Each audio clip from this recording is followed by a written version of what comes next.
Welcome बेटा। अब हम लोग थर्ड चैप्टर की सेकंड वीडियो कर रहे हैं, ठीक है। सेकंड वीडियो अब आप तक पहुंचेगी इसकी। उस सेकंड वीडियो में आप लोगों के पास 4 ऑपरेशंस पहुंचेंगे, ठीक है। 4 ऑपरेशन के बारे में आप लोगों को डिटेल से बताऊंगी। इन चारों में से एक हमेशा एग्जाम में जरूर रहता है, ठीक है। माइंडेड बेटा कि चारों में से कोई एक हर बार एग्जाम में जरूर रहता है, चाहे वो छोटे मार्क्स में है चाहे वो बड़े मार्क्स में है। 1 का हो, 2 का हो, 4 का हो, 6 का हो, ये एक ना एक ऑपरेशन जरूर रिपीट होता है, ठीक है, जो कि अमेरिका के वर्चस्व से रिलेटेड है।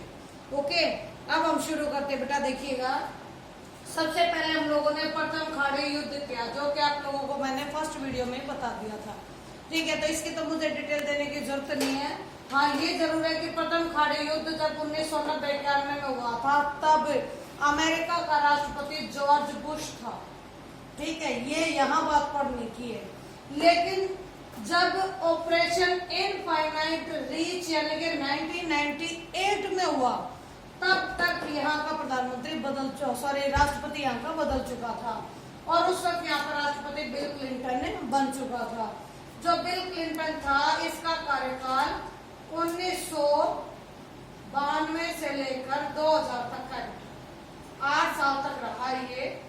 और ये इस जॉर्ज बुश के अपोजिशन पार्टी से है, यानी इसकी पार्टी का नाम डेमोक्रेटिक पार्टी है, ठीक है बेटा। अब एक बात तो थोड़ी तुम्हारे भी सोचने की आई होगी कि 1990-91 में जॉर्ज बुश के कार्यकाल में प्रथम खाड़ी युद्ध जीतता है, उसके बावजूद भी 1992 में जॉर्ज बुश कैसे हार गया, ठीक है। तो इसका भी एक बहुत बड़ा रीजन है बेटा, क्योंकि बिल क्लिंटन जब 1992 में जॉर्ज बुश के खिलाफ चुनाव अभियान में उतरा था, उस वक्त इसने विश्व में क्या होगा, विश्व में हम क्या करेंगे, इसको अपनी रणनीति नहीं बनाया, बल्कि देश के अंदर मैं क्या करूंगा उसको ज्यादा महत्व दिया। यानी इसने घरेलू नीति अपनाई थी। इस घरेलू नीति के चलते ही जो बिल क्लिंटन था, इसको सबसे ज्यादा वोट मिली, ठीक है। क्योंकि अभी तक बेटा मानना कि 1945 के बाद से लेकर 1992 तक अमेरिका जो भी कर रहा है, वो वर्ल्ड में अपनी साख को, वो कहते हैं ना कि झंडा गाड़ देना, यानी हमेशा अपने साख को मनवाने में लगा रहा। लेकिन बिल क्लिंटन ने बाहर का कम और अंदर की तरफ ज्यादा ध्यान दिया। देश के अंदर हमें क्या क्या करना है, लोकतंत्र को कैसे बढ़ावा देना है, जो लगातार जलवायु परिवर्तन हो रहा है उसको कैसे रोकना है या हेल्दी बनाना है, या फिर विश्व व्यापार में अमेरिका का योगदान कैसे बढ़ाना है, इन चीजों को लेकर बिल क्लिंटन ने चुनाव लड़ा था, जिसके कारण वो जॉर्ज बुश को हरा पाए, ठीक है। और 1996 में जब दोबारा इलेक्शन हुए तो ये दोबारा फिर जीत गया। इसकी रणनीतियां बेटा कामयाब थी, जो इसके लिए जीत का कारण बार-बार बनी, ठीक है। हाँ, जब 2000 में ये हटा, यानी ये जब अपने सीट से हटा था, उस वक्त इसका टाइम पीरियड पूरा नहीं हुआ था, इसको महाभियोग प्रक्रिया के माध्यम से हटाया गया था, ठीक है। टाइम से पहले हटाया गया था, और उसके बाद जो इलेक्शन हुए उसमें दोबारा से फिर आप लोगों के जॉर्ज डब्ल्यू बुश एक बार फिर जीत गया। अब ये मत सोचो कि ये जॉर्ज बुश और ये जॉर्ज बुश एक है ना, ये जॉर्ज बुश फादर है और इसी का बेटा जॉर्ज डब्ल्यू बुश है, ठीक है। इस जॉर्ज डब्ल्यू बुश के आते ही दोबारा फिर से इंटरनेशनल लेवल पर अमेरिका किस तरीके से पहचान बना सकता और बढ़ा सकता, उसके लिए काम शुरू हो गई थी, ठीक है। इसी के कार्यकाल में ये दोनों ऑपरेशन हुए, ऑपरेशन एंड्यूरिंग फ्रीडम और ऑपरेशन इराकी फ्रीडम। ये 2001 में हुआ, ये 2003 में हुआ। पूरी डेट है बेटा इसमें 19 मार्च 2003, ठीक है। अब ये तो आप लोगों के इनके राष्ट्रपति के हिसाब से हुए, ठीक है। हम लोगों ने प्रथम खाड़ी युद्ध पहले में पढ़ा दिया था, अब मैं तुम्हें पढ़ा रही ऑपरेशन इनफाइनाइट रीच, ठीक है, जो कि आप लोगों का ये है सेकंड वाला, ठीक है, जो कि 1998 में हुआ था। अब ये 1998 में हुआ क्या था? इस वक्त हुआ क्या था? इस वक्त नैरोबी और दार इस्लाम, ये दो जगह अलग अलग है बेटा।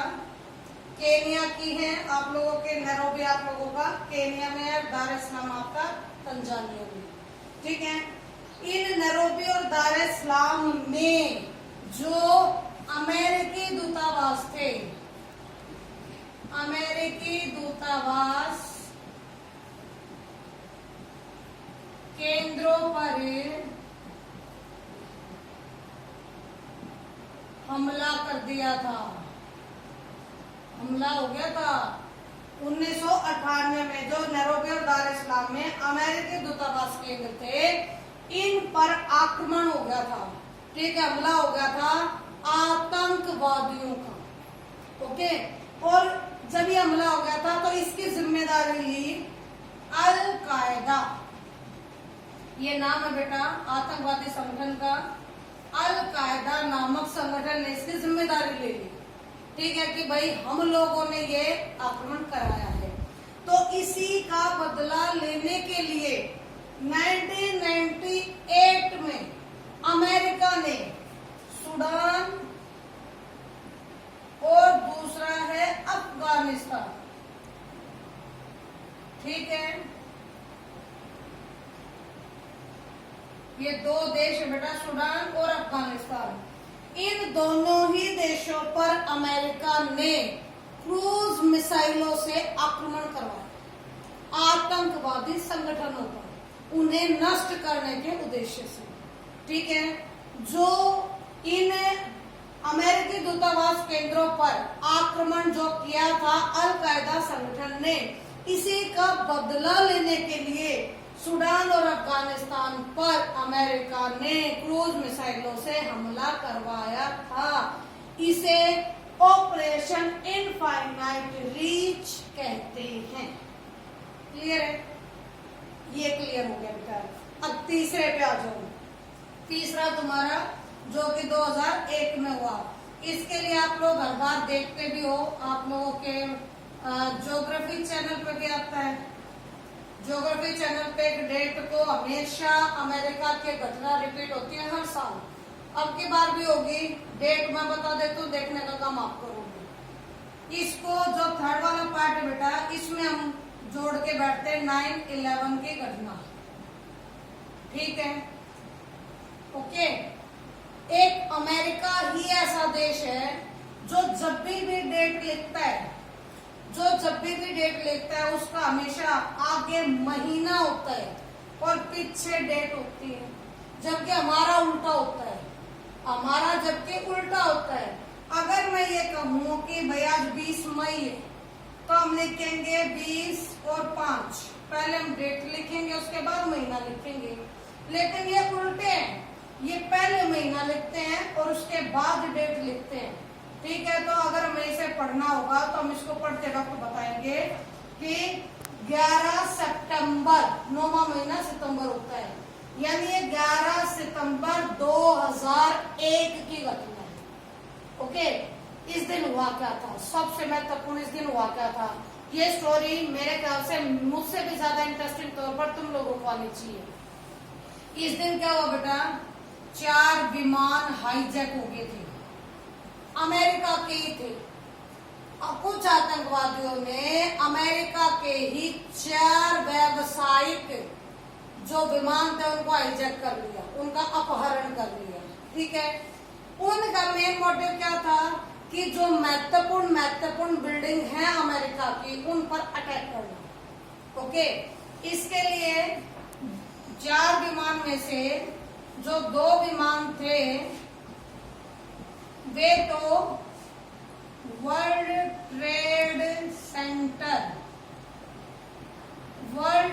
सेंटर से जा टकराए, यानी वर्ल्ड ट्रेड सेंटर की जो इमारत थी उसको तोड़ दिया 2 विमानों के टकराने से। इसमें एक विमान तुम्हारा पेंटागन पेंटागन, ये बेटा सुरक्षा, जो अमेरिका की सुरक्षा की बिल्डिंग है, यानी इसमें सुरक्षा विभाग चलते हैं इनका, इस पेंटागन से टकराया और इस बिल्डिंग को भी खत्म कर दिया। बड़ी पास पास थी दोनों ही बिल्डिंग्स। एक तरफ आपका वर्ल्ड ट्रेड सेंटर है, उसी के साथ में आप लोगों का पेंटागन है। ठीक है, कांग्रेस का मुख्यालय भी जिसको बोल दिया जाता है। ठीक, इसके बाद जो तीसरा है, यानी 2 हो गए, 3 हो गए, अब ये चौथा बच गया 1। अब ये 2 पहले अपना काम कर चुके थे। जब ये अपना काम पहले कर चुके थे तो बेटा न्यूज में आ गई कि ऐसे ऐसे हाईजैक हो गए 4 विमान और इस तरीके से वो नुकसान कर रहे हैं। तो उस वक्त उस विमान में सवार यात्रियों ने वो सब देखा, क्योंकि सबके पास अपने फोन है भाई, सब काम देख रहे थे। उनको जब ये पता लगा कि ये प्लेन भी हाईजैक हो गया है, तो उन्होंने उस आतंकवादी के साथ हाथापाई करनी शुरू कर दी, जिसके कारण ये जो चौथा विमान है वो क्रैश हो गया। ठीक है, क्रैश हुआ पेंसिल्वेनिया के खेतों में। ठीक है, पेंसिल्वेनिया जगह का नाम है बेटा, उसके खेत में जाके गिर गया, ये खत्म हो गया। ठीक है, और इस हमले में अमेरिका के तकरीबन 3000 से ज्यादा आदमी मारे गए, जिसको कि बहुत बड़ा हमला माना अमेरिका ने। और इनके आतंकवादियों के खिलाफ काम करने के उद्देश्य से अब आग बबूला हो चुके थे यहाँ के सभी सुरक्षा कर्मी, या फिर इनका राष्ट्रपति जॉर्ज डब्ल्यू बुश। ठीक है, और उन्होंने तुरंत कार्रवाई की बात कह दी। तुरंत कार्रवाई में के लिए इन्होंने एक ऑपरेशन चलाया, जिसको ऑपरेशन एंड्यूरिंग फ्रीडम का नाम दिया गया। जो ऑपरेशन एंड्यूरिंग फ्रीडम है, इसका मेन उद्देश्य था कि जिन पर भी शक अमेरिका को आतंकवाद को लेकर, उन सब को उठा लो, उन सब को सजा दो। ऐसे में इसने विभिन्न देशों से जिन लोगों पर इसे शक था, उन सब को इसने उठा लिया। और यहाँ तक कि उसने उठा के कैसे इलाके में रखा, जिसका पता इसने किसी को नहीं दिया। जिस देश में से उन लोगों को उठाता था, उन देशों की सरकारों को भी पता नहीं चलने दिया। यहाँ तक कि यूएनओ को भी नहीं मालूम था कि उठाने वाले लोगों को कहाँ रख रहे हैं। ठीक है, ये रखने का काम करता था ग्वांतानामो बे। ये अमेरिका के पास एक छोटा सा द्वीप है, इसमें ग्वांतानामो बे की जेल में रखता था। ठीक है, और इसने इतने, वो कहते हैं ना कि इतने कठोर कदम उठाए, वो इसी से ही आप लोगों के आगे आतंकवाद के खिलाफ काम शुरू हो गया। अमेरिका ने पहली बार वर्ल्ड लेवल पर यह डिक्लेयर किया कि जो आतंकवाद है वो हमारे पूरे विश्व के लिए खतरनाक है, और मैं और जो मेरे साथ आना चाहते हैं वो सब आओ, हम सब मिलकर विश्व व्यापी आतंकवाद के खिलाफ मुहिम शुरू करें। ठीक है, विश्व व्यापी आतंकवाद के खिलाफ मुहिम आप लोगों की एंड्यूरिंग फ्रीडम का अंजाम बने। ठीक है बेटा, ये आप लोगों का 3rd हो गया कंप्लीट। चौथा बहुत इजी है, बहुत इजी और बहुत जल्दी कंप्लीट भी होगा।